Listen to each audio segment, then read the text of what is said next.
এই জন্যই তো চায়ের দোকান খুলতে বারণ করেছিলাম। চারিদিকে যা দোকান হয়েছে, এই জন্যই আমাদের লসে চলছে। এই পেচি, তুই মেলা ক্যালক্যাল করিস নি। এইটাই তো তোমার দোষ। ভালো কথা বললে আমি ক্যালক্যাল করি। তুই জানিস এই চায়ের দোকান খুলে কত লোক কোথায় বড় বড় জায়গায় চলে গেছে। তোর আর কি বুঝবি? এই জন্যই তো আমার বাল পাইকা ঝরে গেছে। তোর দ্বারা এসব হইবে না। আরে পালা, দেখ দেখ দেখ, কে এসে দেখ। আরে কি হলো? তুমিও তো তোতলাচ্ছ কেন? এত ভয় পেয়ে গেলে? তুই যেন পিছন ঘুরিস না। গতবার ভোটে ওই যে ভগা এমএলএ প্রায় 1,000 টাকা চা খেয়ে গিয়েছিল। ভোটের আগে থেকে চা দিয়েছিল, ভাবলাম দুটো লাভ হবে। ও তো আজ অব্দি টাকাও দিল না। চাইতে গেলে বলে পরে আসিস, বিল দে, বিভিন্ন কথা। পালা পালা পালা। কাকা চলো, এই ভোটের প্রচার করতে করতে হাঁপাই গেছি, একটু চা খেয়ে এনার্জি করে আনি। হ্যাঁ হ্যাঁ, চল চল, একটু জিরাই নি, সঙ্গে চাও খাওয়া হবে। আরে ভেগি, কোথায় গেলি? 3 কাপ গরম চা দে তো। আরে ভগা কাকাজি, আহেন আহেন, কি সৌভাগ্য! আমাদের দোকানে আপনার লেগ ডাস্ট পড়ে আছে। আরে চাঙ্গু পাঙ্গু, ভগা কাকার পাশে তোমরাও বসো। আরে না না, এরা আমার পার্সোনাল বডিগার্ড, পিপিজি বলে। এরা দাঁড়িয়ে থাকতেই ভালোবাসে। আরে চাটা দে, আমার কাছে সময় খুব কম, ভোটের দিন এগিয়ে আসছে, প্রচারটাও শেষ করতে হবে তো।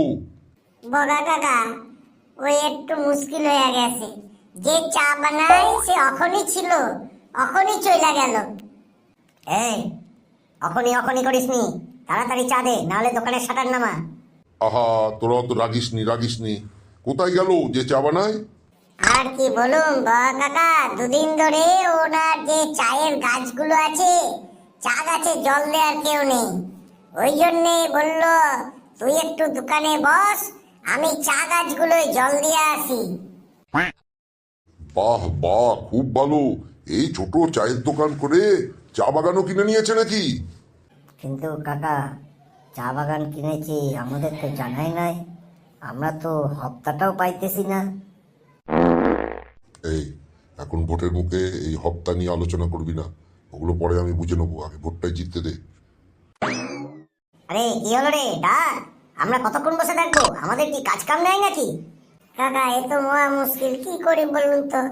এখন গেল অতগুলো চা পাতায় জল দিবে, তারপর না আসবে। বাড়ি যেতে আসতেই তো ওনার 1 ঘন্টা লাগে, আবার চা গাছগুলো জল দিবে। না না, ঠিক আছে ঠিক আছে, কোনো সমস্যা নাই, আমি পরে একদিন এসে আবার খাইয়া নেবো চা। কিন্তু ওনার চা বাগানটা কোথায় বলতো? ওনার বাড়ির সামনে তো মেঠো জমি, কোনো তো চা বাগান দেখতে পারি নাই। আগে না কাকা, ওনার বাড়ির সামনে চা বাগান নাই। উনি তো কখনো এখানে বসেও জল দেয়, আবার বাড়িতে গিয়েও দেয়। যখন এখানে টাইম পায় সেইখানে বসেই জল দিয়ে দেয়। তো আজকে এখানে বসে জলটা দিতে পারলো না, ওই জন্য বাড়ি চলে গেল। তার মানে তুই কি মজা পেয়েছিস?